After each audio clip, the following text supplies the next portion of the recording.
is investigation.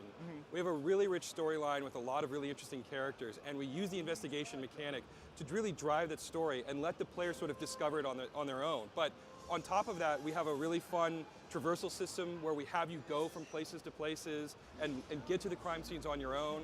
And then as a sort of spice on top of it all is the combat, where we really emphasize that the Dusk, which is the realm where you're in, is not a safe place to be. So the combat is against other ghosts. Do you have a ghost gun? What do you do? There are no ghost guns in our game. Really what they are, these demons used to be ghosts, but they've been corrupted by this place.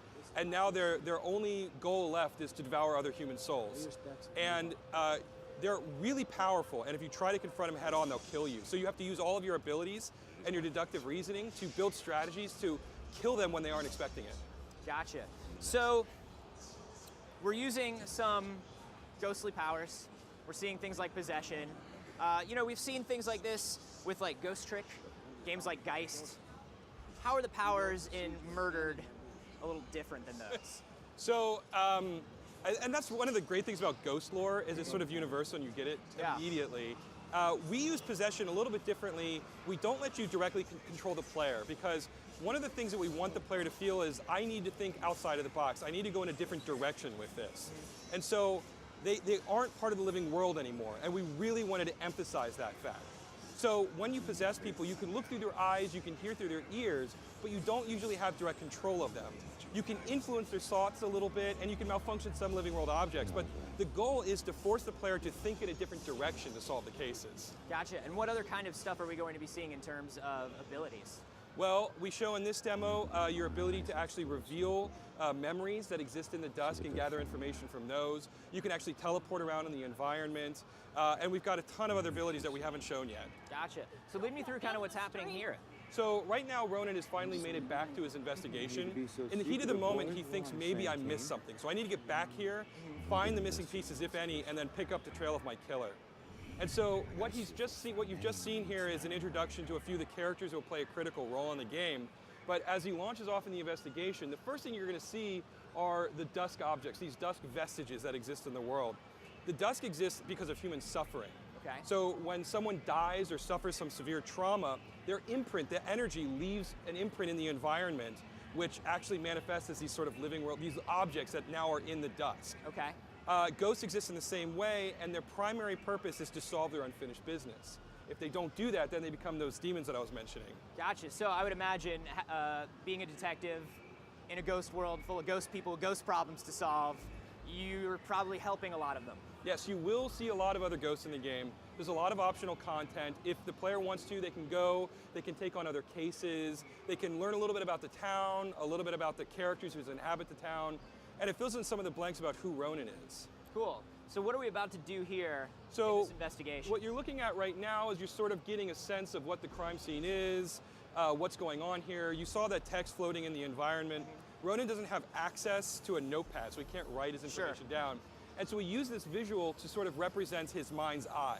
As he's working through the investigation, what do I need to do? What's my next goal? What do I need to be discovering here? The first place he's going to start in just a second here is with his own body. What better place to start, right? Sure. So as he makes sure that this is where he needs to go, he sees some other clues over here that we'll get to into a moment. He's going to investigate, and in life, Ronan was an incredible detective, and he preserves that as he comes into the Dusk. So the basic abilities that you're going to have as a detective of observation will carry over once you get into the gameplay. Gotcha. And so we don't have a notepad. We don't have a weapon anymore. How much can we interact and influence objects in the real world? There is some limited interaction in the real world, but it's mostly about poltergeisting things and drawing people's attention. Gotcha. So here we're figuring out how we died? Yes, well, we know how we died. We're just trying to make sure that we haven't missed anything. So as he plays this mini game, in this particular instance, he's getting a flashback of what just happened to him. Again, it's sort of this whole, it's all mental, it's all in his head as he pieces it together. But that's sort of the baseline ability. It's one of the first things that you learn how to do. Okay. The next thing he's going to do as the demo continues is he's going to go over here and possess Stewart. And we're going to see a little bit of that possession gameplay that I was talking about. Cool. So he's going to hop into him, and again, he can't control Stewart directly, but he's able to look through his eyes. And so as he starts analyzing his notepad. He's going to try to find something that could be relevant to what he's trying to figure out. I love this. I love that you have to find what's relevant to you. Yes, exactly. That's very cool. In this instance, the victim's gun was the murder weapon. That gives you a little bit of insight about the killer. He didn't come here with a plan. He didn't come here intending to kill Ronan. So that gives you some clues about the nature of who your killer is and what he's doing here. Gotcha. So it's going to continue on, and then now you're going to be able to hear into a conversation that you wouldn't be able to hear otherwise. Cool. So this is interesting. So we're hanging out, we're listening. Do we hear conversations more clearly when we possess a member of that conversation? Yes, absolutely. When people are talking close, it's hard to understand they're saying. So to make sure that you get all the information, you actually should hear through their ears. That way their focus is on what they're listening to, and it gives you a better sense of what's going on. Now, we have limited control over the people we possess. Correct. We can access feelings. Can we change their feelings? Can we change the way they're having their conversation? You'll see that in a little bit here. Once he gets done listening to this conversation, another ability the player has is to basically influence, in some capacity, the way people act or the way they think about. So once he figures out that they know a little bit about the case here, he's going to go over a witness who is so distraught by what she's seen, she can't articulate her thoughts to the police officer. So he's finished here, so he's going to make his way over to the witness now. Tell me about the badge that we just earned. So the badge system is a way to reinforce good gameplay. We don't want the player to be punished for doing poorly. We want them to be rewarded for doing well. Yeah. We want to encourage them to continue on with the storyline. We don't want them frustrated and turning the game off and not coming back. Sure. So the badge system is a way that if you do the investigation well, you'll get more badges, and the reward system will earn you more experience for future upgrades. Cool. So as you can see here, he's influenced this woman. He's actually taken one of his own memories and put it into her head and gotten her to articulate what she saw. Wow. So now he has information that no one else has access to because she's so in shock by what she's seen. Now, when you put memories into other people's heads, like right now we're obviously using that. She was there, it was something she already saw. We just need her to be able to talk about it. Yes.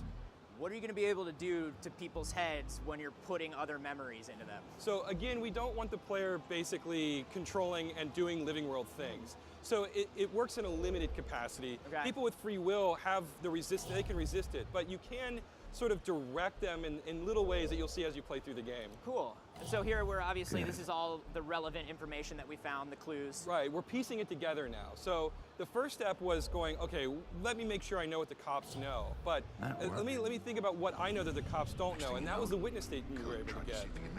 So as he pieces it all together, he's going back over it again in his head, and now he knows that he needs to make it up to the fourth floor to continue the investigation, to go back to where it all started. Gotcha. So we're not hearing it here on the floor, but I would love to know a little bit about the tone of the world. Is this more noirish? Is this more kind of modern? What kind of mystery story are we telling? Sure. So the game takes place in modern-day Salem, Massachusetts, a fictionalized version of Salem, but gotcha. It's inspired by that town. That's my way in. And we're going for obviously kind of a creepy vibe in a sense. Salem has got a really rich supernatural history, right? And the way the town looks is really the perfect setting for the kind of game we want to build here. I mean, as you can see, the street is it's such an interesting place to look at already. Yeah, you've got like the old cobblestones there. Mm-hmm. So we're trying to get to the fourth floor. I am assuming, can we walk through a door? So here's the interesting thing about ghosts. Tell they're not me, really bound. what is the interesting thing about ghosts? They're not really bound per se to the physical world. So as you've already seen, he's passed through a bunch of things. Yeah. Exterior walls actually affect ghosts though. Okay. That's because the citizens of Salem actually christen the foundations they're building in our game. And what this does is it creates a supernatural barrier that prevents ghosts from freely entering and exiting. Gotcha. So we've jumped ahead a little bit and we're up on the second floor now. But as it goes back in the gameplay, you'll see that the player can pass through all interior walls. Okay. So the christening only affects exterior locations. Oh, that's really cool. So then once you're in there, you just go wherever you Yep, want. absolutely. So how do we get in when those doors are christened? So you have to create a breach in the barrier. Okay. Right. And so on the street, you saw Officer Stewart. come He back. opened the door. That's his way in. Gotcha. But we use that as a basis for a lot of traversal puzzles in the game. Oh, this door's closed. I don't have the easy way in anymore. How do we influence How do we get in? this? Yep, exactly. Gotcha. It all goes back to that. We really want the player thinking differently about the world. They're a ghost. Yeah. It's really important that they don't think about it like they're a person. They've got a different set of limitations and a different set of powers. Sure.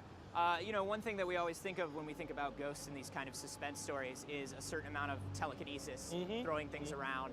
Is that something where as we gain experience and we learn more about how to be a better ghost, do we get that? You do get more abilities as you progress further into the game. Yes. Okay. Yes. So we were in kind of this weird witchy room. Yes. And what was going on in there, and what are we about to see? Whoa, hey. Hey, buddy. What are you about? So this is one of the demons that we were talking about. Okay. These guys are extremely dangerous. If you try to attack them head on, they're going to kill you. Wow. So what we really want is the player to be thinking about combat in a very methodical way, so they don't just run headlong into an encounter. They should use their abilities like pass through and possession and get around the enemies and kill them when they're least expecting it. So how do you wind up killing these things? They look pretty intense. So you'll see that in a second. Okay. Now these things don't have souls anymore. Right. So they're kind of like intelligent killers, but they're sort of husks, right? And so when they're least aware of it, their guard is down. And as you'll see here in a second, you actually get inside of them and tear them apart from within. Whoa. That's really cool. So I like this because there's definitely an element of planning and strategy here. Yes, yes. This is not something, I can tell this is not something where we're just going to be surrounded by 80 of these guys. We're using buildings and environments as a puzzle to figure out how to kill the one thing that's in there. Absolutely. It's interesting, our creative director mentioned, and I think it's a really good analogy, is that in a sense, combat is a different type of investigation. Very cool. So you can see here, he's hopped in a human, and we're using possession in a combat scenario instead of an investigation scenario. Okay. While you're in living beings, the demons can't see you. So you can use them to get around them, navigate past you wouldn't be able to get past otherwise. And then once you've done that, you can jump outside of them, use things like pass through and these other abilities that you'll get over the course of the game. And what we're going to show you here is another ability that you'll have. It's called teleport. Okay. You can actually charge up your energy and then silently move from one location to another. Very cool.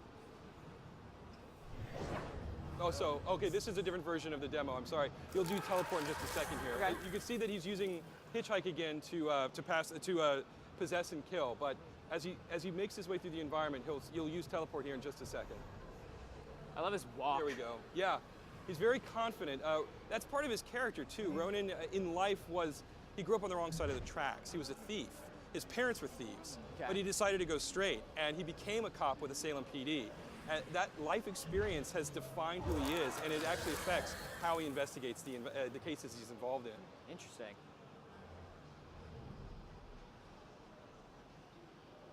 So he's going to make his way up to the 4th floor now, and now he's going to be able to complete the investigation that will lead him hopefully to where his killer's location is. Okay, folks, I need you to keep your distance from the scene.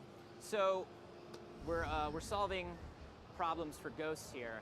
Do we wind up taking on other human cases along the way as well? Do they kind of intersect that way? Sure, absolutely. Ronan finds ways to help people as he makes his way through the game. Gotcha. And so some of the characters you're going to help will definitely be ghosts. Some of them will be human. He's a cop, right? So his natural instinct is I want to help people, and he does find ways to do that. I don't think that's going to work, man. Sorry, buddy. That's not how it works. When Long gave me that gun. So that's the murder weapon, obviously, or maybe it's his weapon. So, but yeah, you'll have to see. In this investigation, we'll put the final pieces together. And again, we come back to that notion of Ronan's mind's eye.